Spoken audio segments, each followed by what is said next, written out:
Oi, Oi, Blaine! oi. Deixa eu ajustar aqui, rapidinho. Seja super bem-vinda à nossa live. Hoje nós vamos falar sobre direito. Gente, deixa eu te falar, enquanto a Blaine está ajustando aqui, nós temos um grupo falando sobre parentalidade, tá? Um grupo lá no Telegram. Então você é nosso convidado. Minha esposa está chegando aqui pertinho de mim. Minha esposa acabou de chegar, gente. Venha, meu.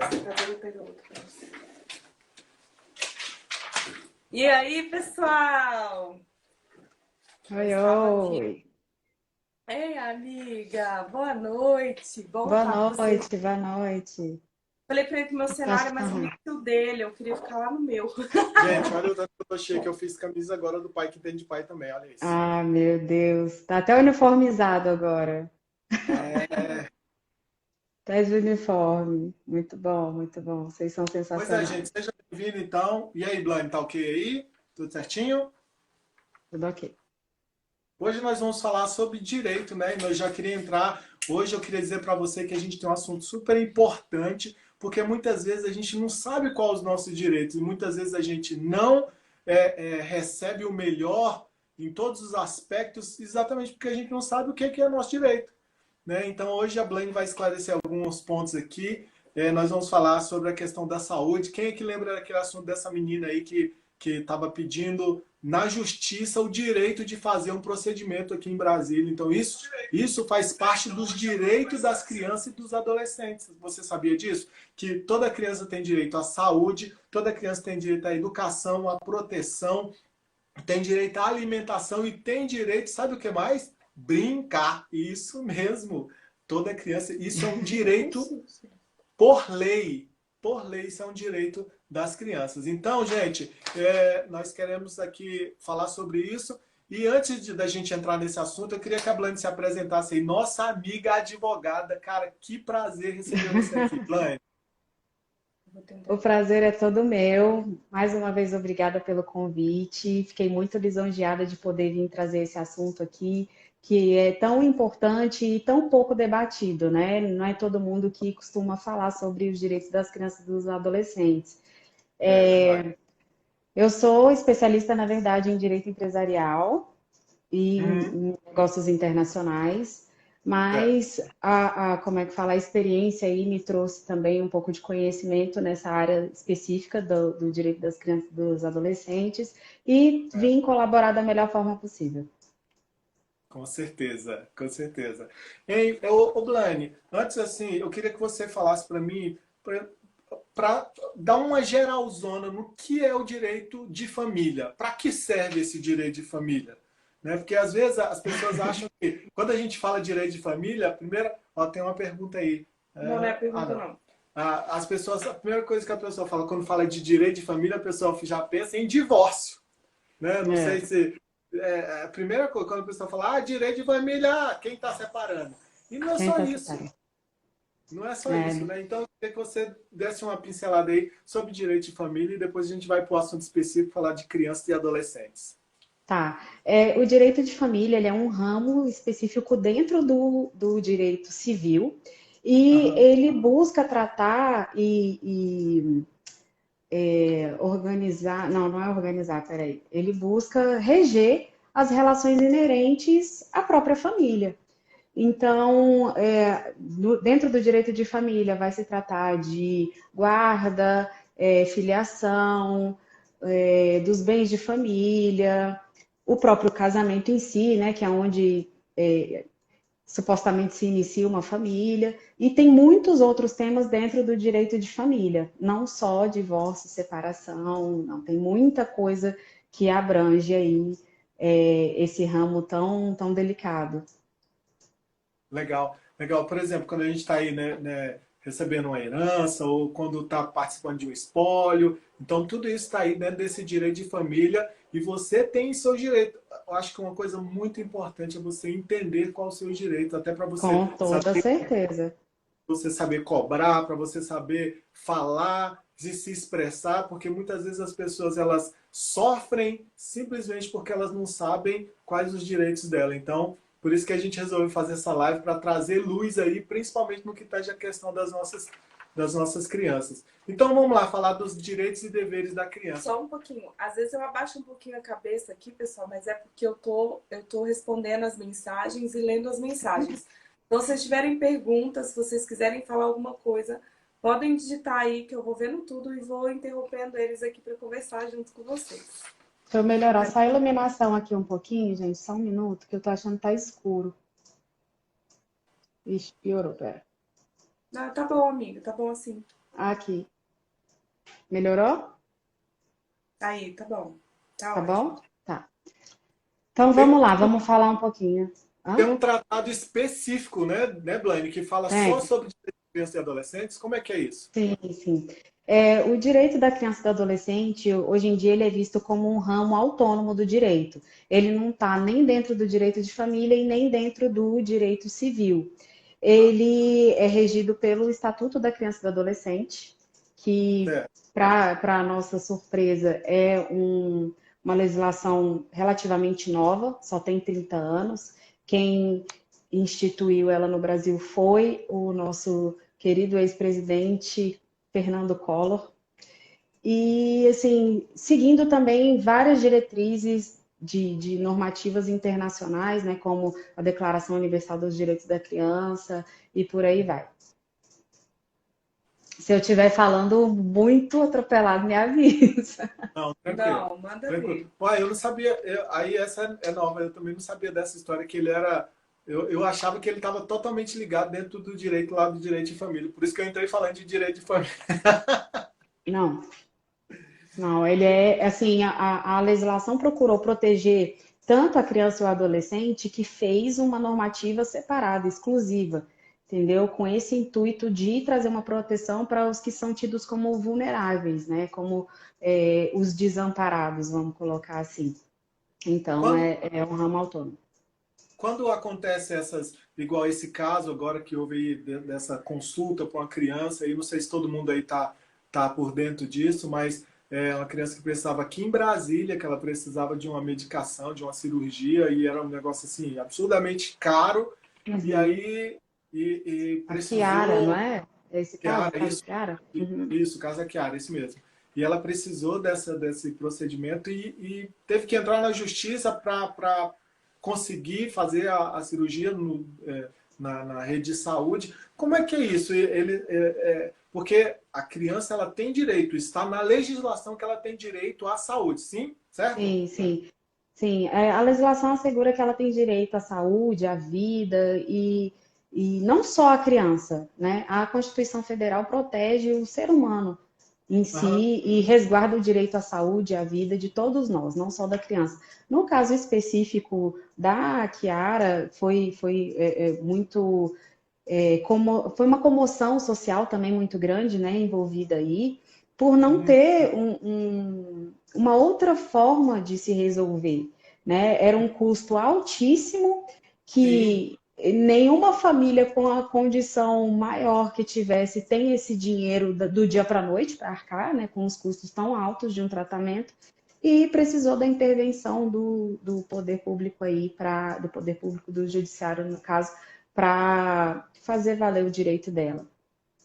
Ah, por exemplo, Blaine, explica aqui pra gente aí, se tiver alguém da nossa audiência aí, alguma pessoa que precisa disso, quais os passos que ela tem que fazer? Ela tem que ir atrás de um advogado particular ou ela tem alguma forma de facilitar a vida? Porque as pessoas hoje elas não têm acesso a um advogado assim tão fácil que entenda disso tudo. Então, tem algum caminho para isso? Antes de você responder, a gente ainda vai falar hoje também, gente, sobre a questão educacional. Você que tem seu filho aí, né, que está na escola e aí precisou tirar a criança por causa da questão da pandemia, tem todo esse contexto aí. A gente vai falar um pouco sobre isso também, sobre a questão do direito da educação. Mas voltando a essa questão da saúde, o que a pessoa tem que fazer, Blaine?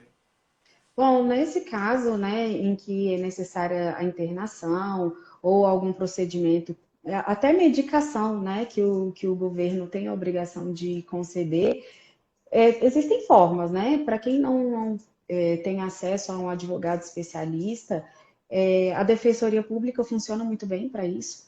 O Ministério Público também, tá? Eles estão sempre de portas abertas com essas questões da saúde, inclusive são muito céleres e muito ágeis nesse ponto, e procuram da melhor forma aí fazer valer o direito de todo mundo. Ah, legal. Então, Tá? São serviços públicos, né, gratuitos, e que nesse ponto são muito eficientes. digamos, as pessoas têm acesso fácil a isso ou é um negócio burocrático, difícil de encontrar? Não, acesso facílimo, acesso super fácil. Para essas questões assim da saúde que são emergenciais e que dependendo são questões de horas, né? Que às vezes se tem para uma internação em UTI ou para uma medicação de uso imediato. Então são muito céleres. Fica tranquilo que inclusive em regime de plantão, né, tanto o Ministério Público quanto a Defensoria Pública e o Judiciário também funcionam muito bem nesses casos. Às vezes a gente Caso de vê, saúde é rapidíssimo. às Os vezes a outros gente demoram anos e anos. Às vezes a gente vê em filme, ou o negócio, a pessoa está lá no hospital e precisa agilizar, não sei o quê, aí vai, faz uma peça, uma petição, o juiz. Existe isso mesmo ou isso é coisa de ficção? Não, A pessoa está existe, lá no existe, hospital, digamos, e existe. geralmente são casos urgentes, urgentíssimos, que a pessoa Ah, precisa tá. se internar, o plano de saúde não liberou a consulta, Sim. tem toda uma confusão assim. Como é que é isso? Qual seria o melhor caminho Assim, para... o procedimento é muito simples, né? A gente precisa da negativa do hospital, né, do ente de saúde que for, tanto ou da negativa do procedimento, da negativa de internação, e como é que fala? É um procedimento muito simples juridicamente falando, né? Na visão dos outros procedimentos, na perspectiva dos outros procedimentos, é um procedimento mais simples, porque você tem que demonstrar só que a instituição de saúde se negou a prestar aquele atendimento, ou que não dispõe de leito de UTI, enfim, são várias situações que abrangem essa questão da saúde. Mas é Então, eficiente e podem confiar que em horas se tem uma decisão. Em 2018, eu tive a oportunidade, no antigo escritório que eu atuava, de estar em algumas causas dessas, de que a pessoa estava lá no hospital, precisava da internação urgente, aí o plano de saúde, com aquela mega burocracia, né, impedindo a pessoa de realizar o procedimento de urgência. E aham. aí corre todo mundo, né? Um faz a petição, outro vai para o fórum, outro já fica lá na boca da impressora, entendeu? Corre todo mundo para fazer o mais rápido possível e a gente fica, né, até que saia uma decisão favorável. Ai, que legal. Muito legal. Assim, em questão de horas você protocolou, o juiz analisou, se precisar tem recurso. Então, nesse ponto é o que eu comecei falando, né? Nas questões de saúde, a justiça é muito célere, Não, justamente para preservar o nosso direito aí fundamental à vida. é muito legal saber disso, porque às vezes a gente fica numa... Quem não é entendido da área, eu pelo menos, a gente imagina que vai ser um calvário, né? A pessoa já está lá sofrendo no hospital, a pessoa já Não está basta o sofrimento.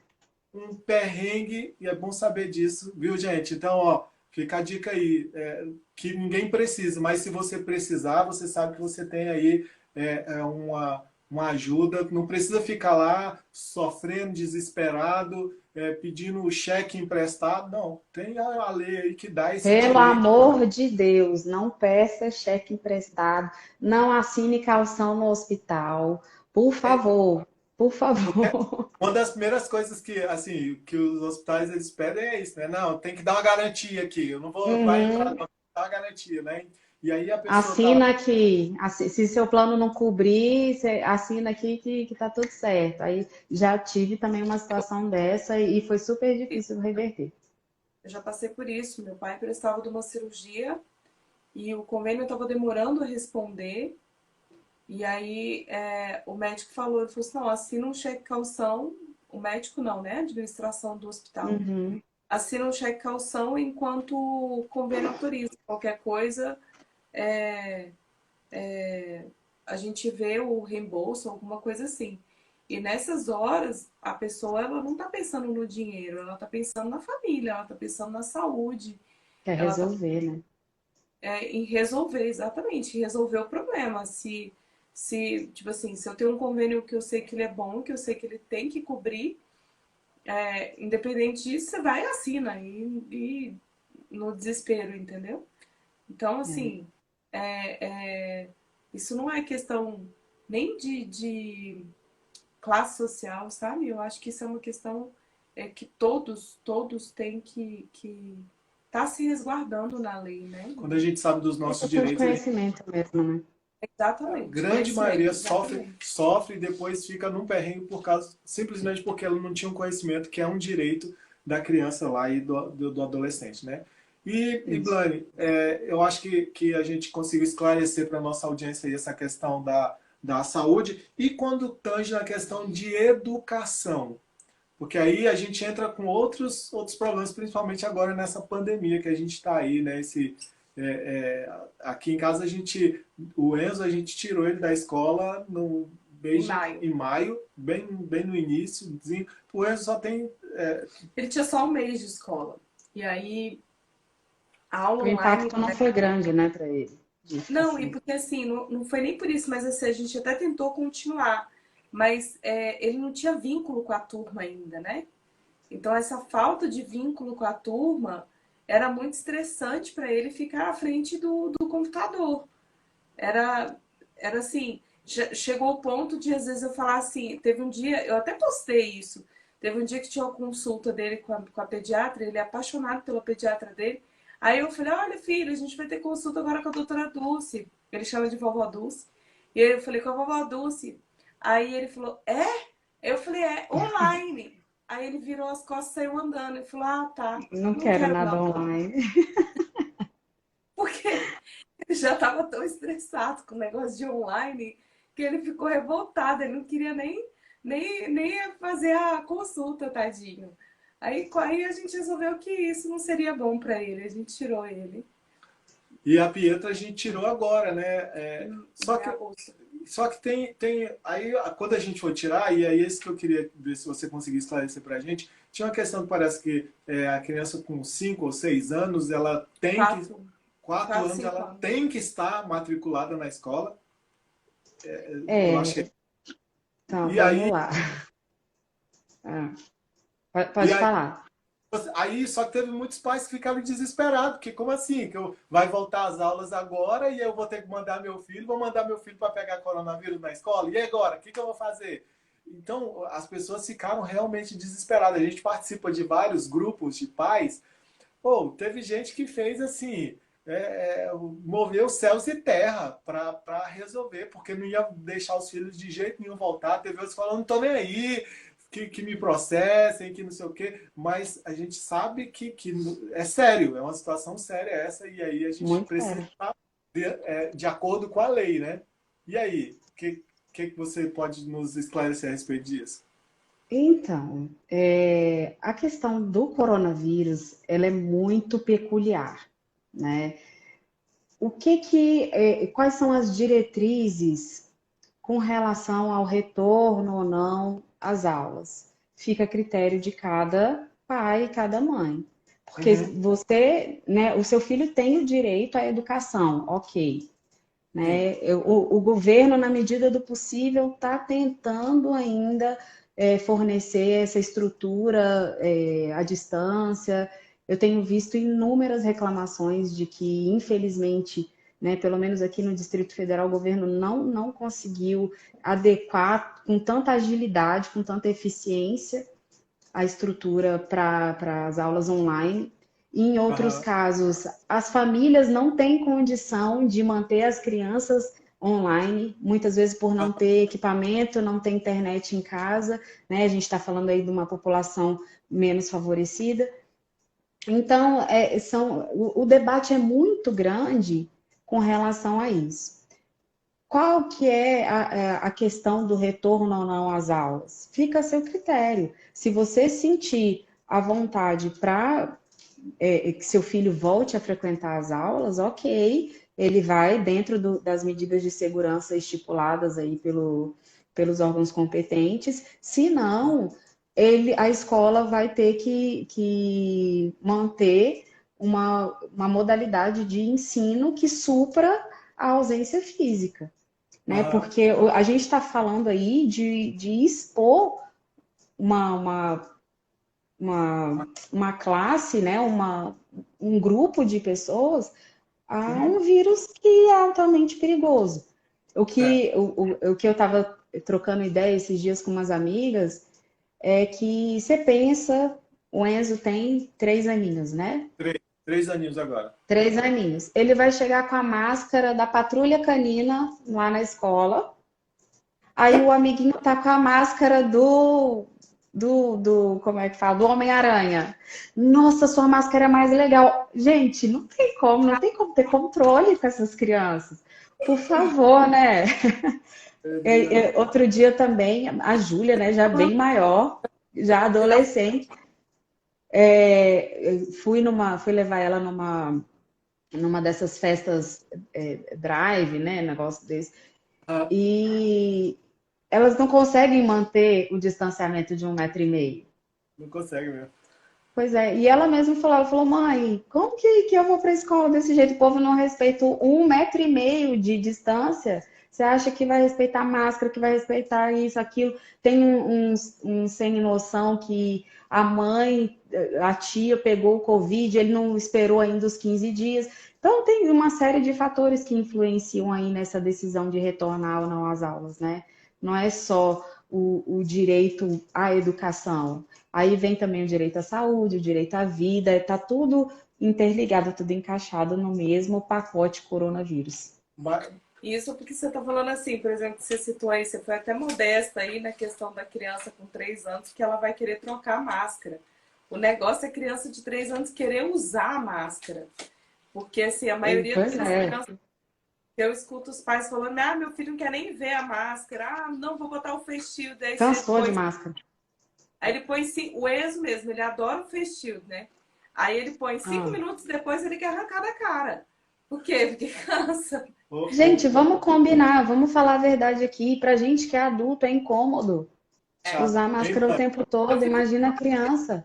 eu Elaine, fico a muito outra tempo. pergunta que eu ia fazer agora, rapidinho, porque a Regina aí, ó, ela falou, ela tem 2 filhas e eles estão com muita dificuldade e a escola não está dando suporte nenhum. Eu ia te perguntar exatamente isso. Existe algum, por exemplo, eu não sei qual a dificuldade que ele tem, mas tem pessoas que não têm internet em casa, tem pessoas que o Sim. computador a mãe e o pai levam para o trabalho, tem pessoas que não tem um smartphone para a criança acompanhar. Existe alguma solução para isso? Ou, no caso aí, a nossa amiga aí está perguntando, falando que as filhas dela, a Regina, está com muita dificuldade e não está dando apoio. E aí, o que eu faço numa situação dessa? Bom, é direito. E aí a gente tem que ver especificamente qual foi a diretriz da escola Uhum. para esse ensino à distância. Tem escolas preparadas e tem escolas que não. E as escolas menos preparadas, elas vão ter que fornecer uma outra, como é que fala, um complemento, né, de aprendizado, vamos colocar assim.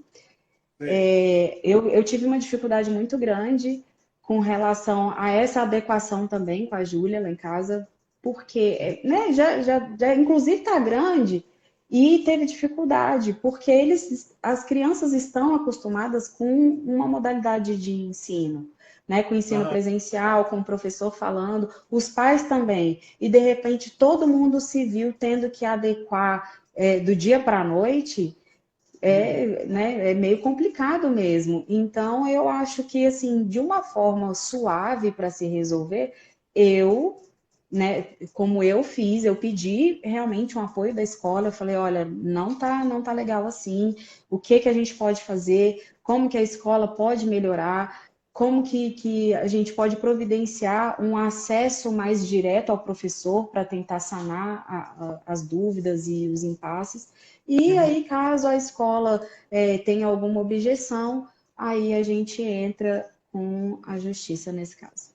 Aí judicializa, né? Aqui a gente também conversou muito no início, até porque a gente tirou o Enzo, mas a Pietra ela continuou nas aulas, né? Aí, Uhum.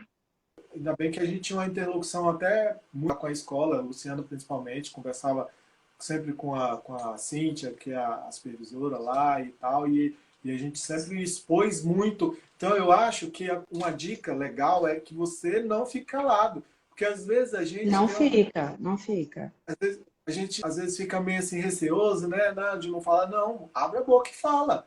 Regina, tenta lá, tenta fazer uma interlocução. Se por acaso é muito mais fácil de você ganhar, me corrija se eu estiver errado, Blaine, mas é muito mais fácil você ter êxito aí numa possível justiça se você tiver uma negativa explícita da escola, da mesma forma que se você tiver uma negativa explícita do hospital, certo? Sim, eu sou muito da parte preventiva, né? Eu acho que, apesar de ser advogada, eu acho que a justiça deve ser a última alternativa, né? Se Uhum, você ainda não procurou a escola para tentar resolver de forma administrativa, procura, porque eu parto do pressuposto que a escola nem sempre sabe qual é a dor que você tem em casa. uhum, Ela cria um padrão para todo mundo e espera que todo mundo se encaixe, mas se você não está se encaixando, fala, opa, uhum. peraí, como que a gente pode fazer de outra forma? Né? E aí, em outra circunstância, se for preciso, aí pede a intervenção do judiciário. Perfeito. Eu acho até bem oportuno isso que você está falando, porque eu acho que quando se trata de filhos, né, quando se trata dos nossos filhos, a gente tem um dedo maior, né, de se a gente pondera mais em como Uhum. agir, em que circunstâncias que você vai colocar a situação. E aí, assim, eu falo para você, não só você, Regina, mas como todas as outras pessoas que passam por dificuldades, e não somente essa da pandemia, né? Muitas vezes os seus filhos têm alguma dificuldade para compreender o que está sendo dado na escola, ou ele tem uma facilidade muito grande, e isso também se torna uma dificuldade perante a escola. Então, assim, eu acho que você não pode desistir. Uhum. Infelizmente, eu não sei se em todo o Brasil, porque eu não fiz essa pesquisa, mas aqui em Brasília nós temos uma dificuldade muito grande das escolas terem inclusão, né? É muito difícil das escolas trabalharem de verdade com a inclusão. Primeira coisa, porque ela precisa ter uma psicopedagoga na escola e uma psicóloga. E isso nem todas as vezes acontece com as escolas. Elas não têm disponível. Fala-se que tem, quando é necessário eles chamam, mas na verdade ela precisaria estar diariamente na escola. E isso não acontece, né? É, é uma falha, acho que, do nosso sistema educacional. E, e eu ainda tiro o chapéu ainda para a escola pública, porque nas escolas públicas existem muitas escolas que fazem a inclusão de todos os tipos de Sim. necessidade que a criança tem e são sensacionais. Inclusive, assim, eu trabalho na rede pública e se vocês verem o trabalho que eles estão fazendo nessa pandemia na escola, sabe, eles atendem, eles trabalham com inclusão e o foco lá que ela tem, né, que ela trabalha muito, são surdos e mudos. E é muito legal porque, assim, ela faz um trabalho individual, inclusive, ela tem atendimento individual com cada, né, assim, óbvio, né, com cada uma delas, dessas crianças, para trabalhar aquele conteúdo, para tirar as dúvidas, para fazer isso. As escolas particulares, elas não têm feito isso. Isso não existe, a não ser que seja uma necessidade aonde a pessoa abre a boca mesmo para falar. Então, isso que o Mil está falando é muito importante. Quando o seu filho tem qualquer tipo de necessidade, seja ela positiva aos seus olhos ou negativa aos seus olhos, ela tem que ser falada. Porque ela, tanto quanto positiva, ela precisa ser acompanhada pela escola, ela precisa ser instruída pela escola para o que vai fazer. Se vai dar mais atividades para a criança, se vai ter que reduzir as atividades, ou se vai ter que dar de uma forma diferente. Tem crianças que têm dificuldades extremas com o toque. Ela não aceita o toque. Ou tem crianças que ela só entende se você tocar nela. Né? Uma criança com TDAH, ela geralmente é assim, ela, se você tocar nela, ela foca em você. Mas se ela não tiver esse toque, ela não foca, ela não sabe o que você está querendo dizer. Então, assim, concordo com a Blaine, por isso que eu falei que era muito oportuno essa questão de você buscar imediatamente a justiça. Tem casos extremos que existem sim a necessidade disso, mas o quanto você puder evitar isso, tratando-se do seu filho na escola, que é onde ele vai estar todos os dias e não vai estar debaixo do seu comando, né? Porque a partir do momento que está na escola, a gente tem muitos pais que acham que ainda estão no controle mesmo estando na escola. Por mais que você faça ali uma bem rígido em cima da escola, o controle não é seu. Se você acha que é seu, você se engana, não é seu, independente da escola que você está. E ainda falo mais uma dica para vocês aí, papais e mamães, que se vocês pensam, não, vou mudar meu filho de escola porque a escola não me entende. Antes de você pensar em mudar o seu filho de escola, tenta ter esse diálogo. E principalmente se aquela escola é um lugar onde o seu filho ama. Porque se ele ama, significa que ele está sem amor ali, ele está recebendo esse amor, que principalmente nessa fase de 0 a 5 anos é essencial. Ele precisa desse afeto, não só de pai e de mãe, mas do social também. Isso faz parte do social da criança, que é hoje o mais afetado, na verdade. Né? Legal. E assim, só mais uma ressalva, né? Eu acho que é até mais rápido de você resolver na conversa do que você levar isso para a apreciação de um terceiro, que seria um juiz, né? Então, às vezes, é muito mais eficiente a gente tentar dialogar do que ir direto para um litígio, né? Para uma briga, vamos colocar assim. É isso aí, gente. Então, ó, abre a boca, pessoal. Abre a boca. Não pode Abre a boca. Pode ficar calado, não. Como diz a história, a Luciana falou agora de surdos, né? Ninguém sabe o que mudo quer, não. Se ele não falar, filho, se não tiver interlocução ali, alguém para falar, então abre a tua boca. Que até o mudo ele precisa falar. Então, por isso que existe a linguagem dos surdos e mudos, que é a Libras, né? Isso. Então, até e assim, eu sempre, em todas as situações, eu procuro dizer, né, que a gente tem que partir do pressuposto que a outra pessoa não sabe. Né? Nunca, a escola não está lá dentro da sua casa para saber o que você precisa. Né? Então, realmente, se você não falar, aí não tem nem como resolver. Legal. E aí a gente já falou sobre alguns direitos, né? Você consegue dar uma pincelada geral nos direitos que são saúde, educação, o que mais que são os outros direitos aí? Tem vários direitos que são resguardados pelo ECA, né? Pelo Estatuto da Criança e do Adolescente. O primeiro, eu acho que é importante a gente frisar que a criança, ela vai até a idade de 12 anos. Né? Porque tem uma interpretação aí a respeito da pré-adolescência, que não sei o que. Legalmente isso não existe. E aí, então, eu acho que até inclusive para essa questão do desenvolvimento, manter a criança como criança é importante, né?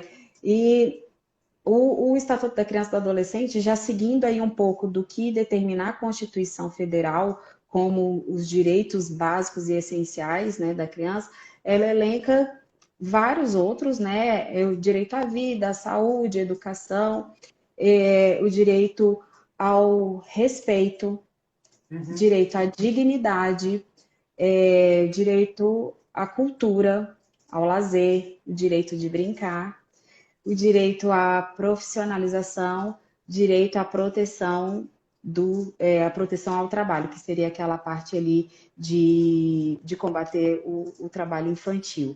Né? Dentro desses direitos todos, tem os comuns que a gente já falou aqui, não é que são os comuns, é que são os que abrangem todo mundo, né? Direito à vida, alimentação e tal. Eu gostaria de destacar, se vocês me permitissem aqui, bem rapidinho, né? Que já só faltam 20 minutos. Dentro do direito à liberdade, que tal o direito ao lazer, o direito de brincar, o direito, inclusive, à convivência familiar. Eu acho que esses têm sido uns direitos muito atropelados pela sociedade, né? Não são. A gente não tem olhos para eles, na verdade, e às vezes nem encara como direito, né? Mas Uhum. está lá no Estatuto da Criança e do Adolescente. E o direito à liberdade, ele não é só o direito de ir e vir, é o direito da criança se expressar, é o direito Uhum. dela participar da vida comunitária, tá? E também o direito de brincar. A gente acha que o direito de brincar é uma coisa muito, assim, eu ia usar um termo aqui e vou usar porque eu não estou achando outra palavra. Eu acho que é um direito meio fuleiro, né? Ah, não, deixa brincar. Não, não é. Tudo tem um porquê, né? Se está na lei, tem um porquê. É verdade.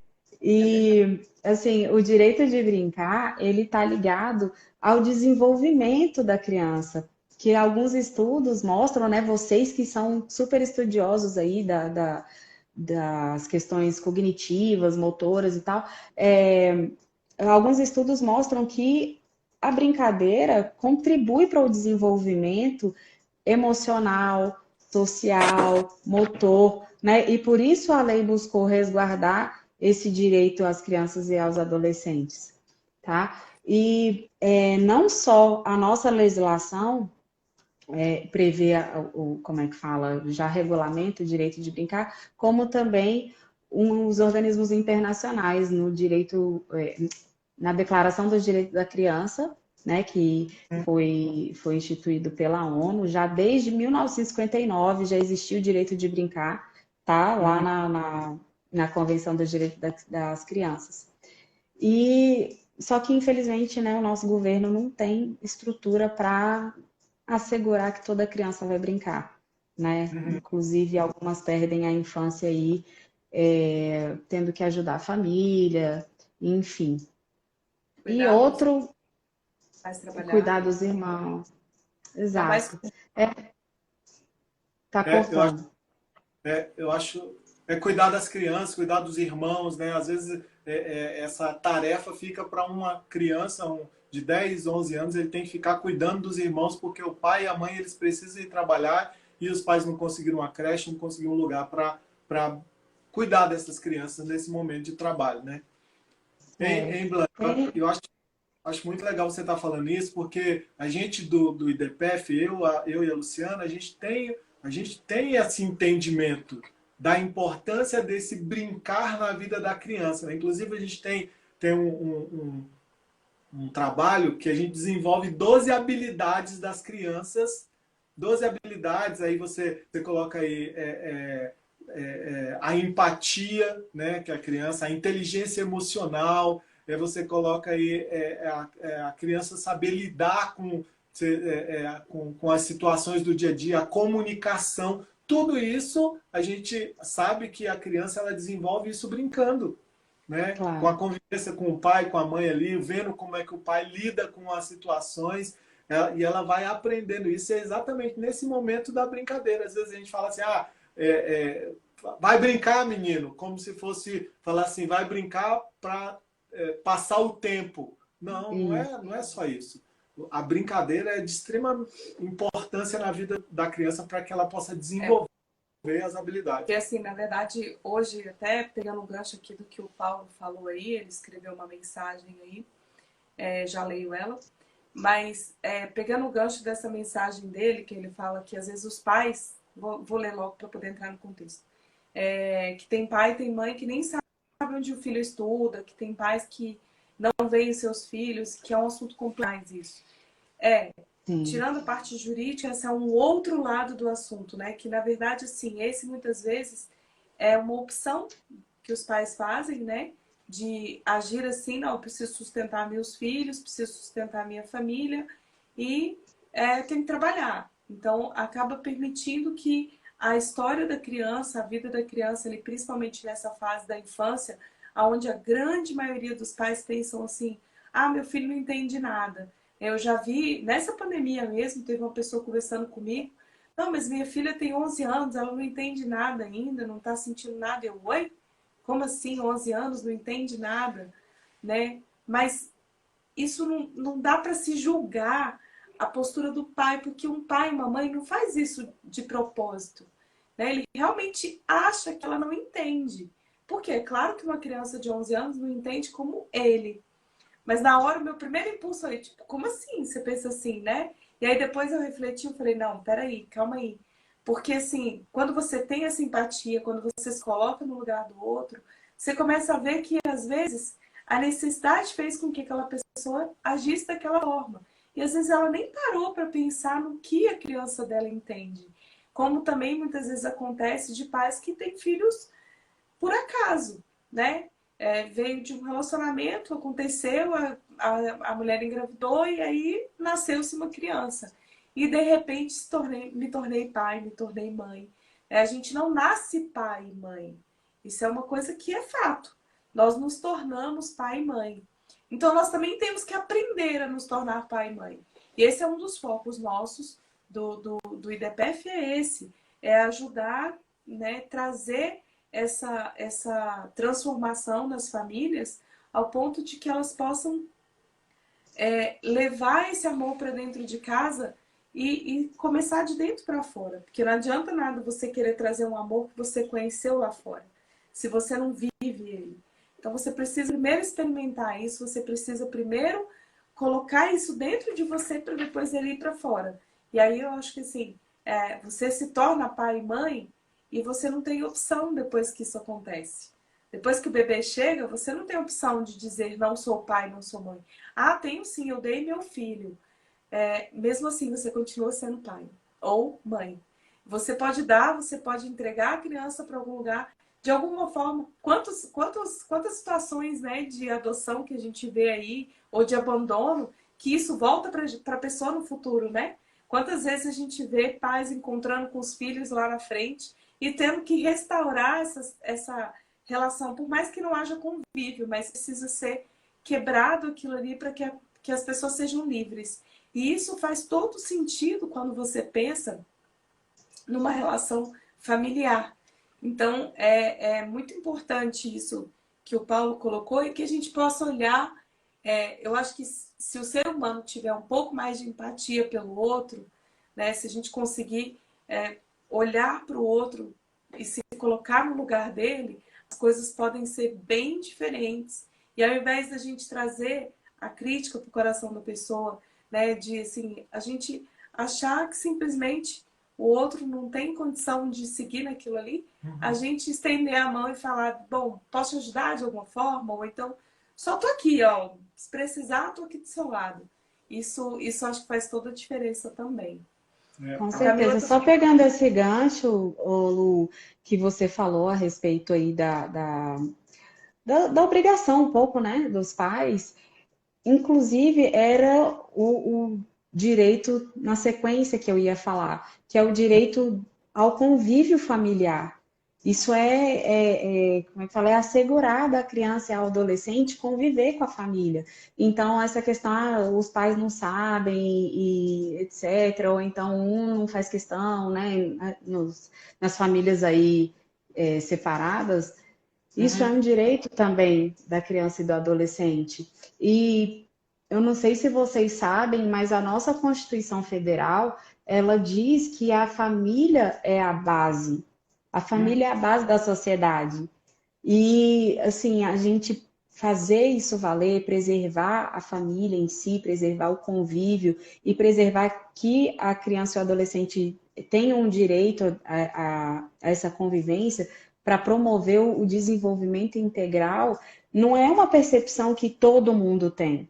Infelizmente, isso está super deturpado na sociedade de hoje, né? Hoje ninguém está preocupado mais no valor que isso pode ter na vida de alguém. O Paulo, Então, desculpa, Blaine, só te cortar rapidinho, que o Paulo até pediu desculpa aqui. Paulo, você não precisa pedir desculpa. Foi super oportuno o seu comentário. foi.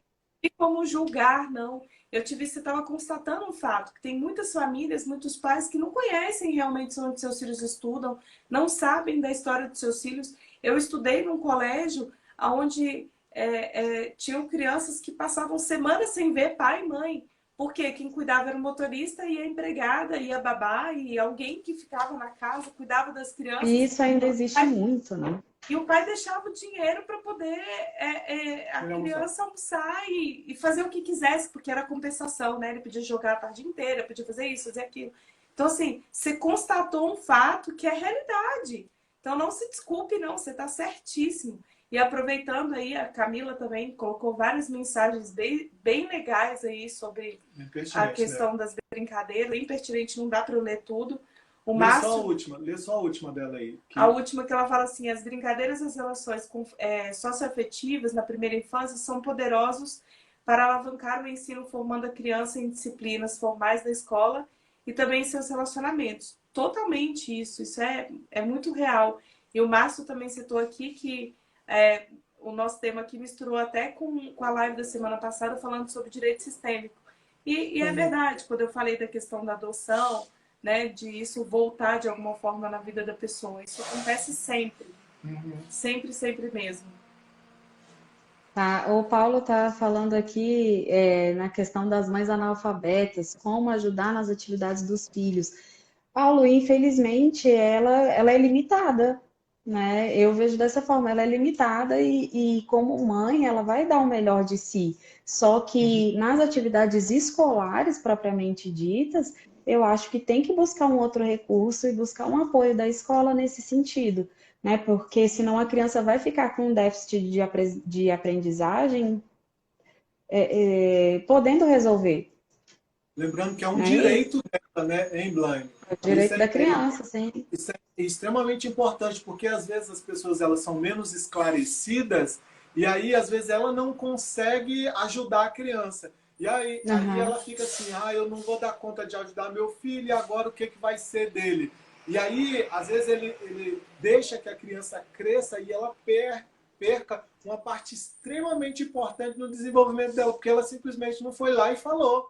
Então, querido, Sim. se você, por acaso, você não dá conta de ajudar, você precisa saber que o seu filho tem direito. A sua criança, o seu adolescente, ele tem sim direito. Então, porque tem muita gente que realmente não tem condição, e não é só pessoas analfabetas, não. Hoje em dia existem pessoas que às vezes são mais velhas um pouco e já estudou, faz muito e muito, muito tempo que ela estudou, tiveram filhos extemporâneos, né? Filhos com maioridade, tipo 50 anos, 45, 50 anos, e aí a criança está na escola e aí vai falar de equações e de... O cara não sabe nem o que... Meu Deus, eu vou lá lembrar o que... A gente passa por isso. Eu sou uma que não lembro de muita coisa, não. Aí você... Não vou mentir. Não vou mentir. Vai perguntar para mim da geografia do não sei aonde. O que a professora falou lá na sala? Aí, por exemplo, a gente ainda tem uma facilidade. Corro no Google, vou lá, dou uma googada e pai, eu acho. E quem não tem isso? Né? Como é que faz? Meu filho, aí tem que chegar lá e aí entra aquela questão do diálogo que você falou e muito bem, e a Luciana também falou, de você ir lá e abrir um diálogo com a tua escola. Eu acho que um dos principais fatos para que você faça o seu direito valer, é você comunicar.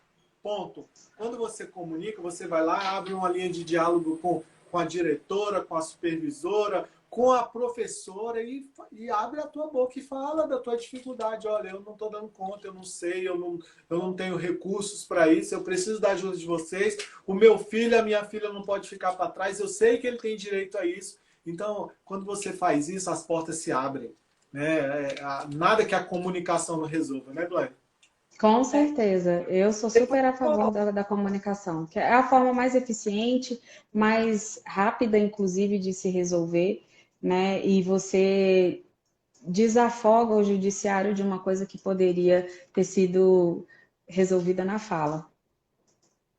Isso que a Grazi está falando aqui é muito importante também, que ter uma parceria família e escola é o essencial, é o que a gente estava falando antes, né? E você só bate de frente, não adianta, porque isso não vai funcionar. E não só na escola, mas em tudo que diz respeito ao direito da criança, né? Você está lidando ali com uma pessoa que ela é incapaz naquele momento, né? Ela tem que ter alguém que responda por ela. Então, lute você por ela. responder por ela e lutar por ela não quer dizer que você tem que brigar e, né, e ser dessa forma. Eu acho que sim, o que o Paulo falou também por último ali, que é muito pertinente, né? Como que as mães que são analfabetas conseguem ajudar seus filhos. Olha, eu acho que a gente não consegue alcançar toda a população, sabe, Paulo? Mas eu vejo muitas pessoas fazendo uns trabalhos bem legais, que não é só aquele trabalho de você ir lá numa creche e você dar comida no final do ano, de você dar roupa, você dar isso ou você dar aquilo e pronto, acabou. Eu conheço algumas pessoas que fazem um trabalho bem bonito. Inclusive a pediatra dos meus filhos, a doutora Dulce, ela cuida de uma creche onde ela atende as crianças como médica e lá ela tem as monitoras, eles estão dando, agora não na pandemia, né? Mas antes eles estavam dando aulinha pedagógica, reforço para as crianças das escolas, trazendo algo. E assim, eles tinham que ter notas boas também para participar de tudo. Então, assim, existem pessoas que se preocupam e que fazem um trabalho muito bonito em alguns locais e com algumas pessoas. Então, assim, graças a Deus, eu acho que a gente pode dizer assim, é que nem eu falo assim, tem gente que pergunta assim, mas com o INDEPEF, se você não tiver muita gente na live ou não tiver isso, eu falo, gente, não importa. Se eu tiver uma pessoa e eu conseguir ajudar ela a resolver um problema da vida dela, eu vou ficar feliz. Por quê? Porque eu estou fazendo a diferença na vida de uma pessoa. Então, isso é o que faz, acho que o mundo se tornar um pouco melhor, no sentido de você ser mais humano e poder olhar para o outro com mais respeito. E aí eu acredito que sim, a grande maioria pode ser alcançada dessa forma. Infelizmente não temos como fazer por todos, né? Mas o máximo que a gente consegue fazer flui. A Regina falou aí a É, questão quando era isso que eu ia falar. quando a pessoa tem conhecimento, tudo fica mais fácil. É bíblico. É bíblico. A Bíblia fala assim: o meu povo perece por falta de conhecimento. Então, quando você. Parece que o horizonte se abre. E aí você fala Tá. assim: cara, mas era tão fácil, era tão simples. Não é que é fácil, mas não era tão simples assim. Sim, gente. Muitas vezes nós é que complicamos as coisas, Deixa eu infelizmente. responder só uma aqui. É, A Karina Reis aqui tá perguntando assim, o que vocês acham da volta à escola particular e da pública não? Né? Karina, eu vou dar uma opinião bem pessoal, tá? E depois eu até peço que a Blaine fale. Eu penso que é o seguinte, é muito difícil o governo continuar assegurando por muito tempo também as escolas particulares, porque as públicas eles sustentam, né? Nós sustentamos, a população sustenta. Já as particulares, cada um tem que sustentar a sua. E tiveram muitas escolas que fecharam. Então, assim, outro dia alguém me perguntou assim, você é contra ou a favor? Eu falei assim, olha, eu não vou te dizer se eu sou contra ou a favor, porque eu não sou contra e também não sou a favor. Eu não sou a favor dos meus filhos voltarem. Eu tenho a minha mãe que é grupo de risco, né? E também é uma loteria essa doença, né, gente? A gente nunca sabe quem vai ficar como. Então, se é jovem, se é adulto, se é criança, a gente nunca sabe o que vai ter. Já tiveram muitos casos de crianças que desenvolveram síndromes respiratórias pós-Covid, aqui em Brasília, inclusive. Então, assim, os meus filhos eu não vou retornar esse ano eles para a escola. Mas eu não sou contra que as escolas voltem. Tem muitas famílias que todo mundo já pegou Covid, todo mundo já está imune, eles têm condições de ir para a escola. Tem muitos pais também que estão em casa, assim, à beira de perder o emprego porque está no home office, não tem com quem deixar os filhos, não sabe mais o que fazer. Então, assim, eu acho que cada um sabe daquilo, do calo que te aperta, vamos dizer assim. Então, assim, tem famílias que têm disposição e tem como deixar os seus filhos irem para a escola. Então, não cabe a gente julgar isso. Se a escola estiver aberta e você quiser levar seu filho, bom, se você não quiser, não leva. A Blaine mesmo já até falou aqui pra gente que isso é um caso muito pessoal hoje, em vista da pandemia, porque não tem como interferir nisso, né? Vai além do governo isso, vai além da decisão, eu acho que relacionado à educação da criança, de fato. A preocupação dela também em relação à questão da desigualdade social, né? Porque, por exemplo, a escola particular volta, as crianças vão ter o privilégio de estudar, enquanto as escolas públicas não Mas vão é um ter. privilégio que o ano já perdeu. Eu acho que Assim, essa altura do campeonato, o privilégio é de quem conseguiu se manter com emprego, se manter com a saúde mental em dia, né? Eu acho que a gente parar para pensar nessa questão da desigualdade agora, Karina, não é o que vai reverter, sabe? Eu acho que se o governo se propôs a dar uma estrutura, por mínima que seja, né, para que aquela criança que está ali frequentando a escola ou a creche, enfim, ela tenha uma continuidade de aprendizado, então eu acho que a gente tem que se atentar a isso e fazer o melhor com que a gente tem disso, né? Aí não pensar. Né, são vários fatores que influenciam aí. Tem a questão empresarial, tem a questão da continuidade dos empregos dos professores, tem uma série de fatores que influenciam na abertura da escola particular em detrimento da pública. Mas eu acho que a gente tem que olhar sempre o lado melhor de cada situação. Não é isso, gente? Legal. Concordo. Tá acabando, já É, faltam 2 minutos. o nosso tempo aqui tá quase acabando, mas antes eu queria falar, eu queria agradecer aí. Gente, tem mais alguma? Se você tiver mais alguma dúvida, já vai escrevendo aí que a gente vai tentar ainda te Pode responder. Deixa mandar. eu só falar um aqui. Eu abri a caixinha, né, e eu achei uma pergunta muito interessante do porquê que eu, como mãe, tenho que saber dos direitos da criança e do adolescente. Uhum, Ou só o adolescente que tem que saber qual é o direito dele ou não. uhum. Eu vou responder de uma forma muito objetiva. Você tem que saber o direito do seu filho né, das crianças, dos adolescentes no geral, para entender que são direito deles. Porque tem muita, né, só pincelando aqui rapidinho, nas situações de pensão alimentícia, de guarda e etc., a mãe muitas vezes fala, ah, não vou mexer com isso não. Ah, não preciso. Entendeu? Mas aí você está afastando um direito da criança e do adolescente. Então, Da criança. basicamente você precisa saber disso, que é direito dele e que você é a voz do direito dele muitas vezes.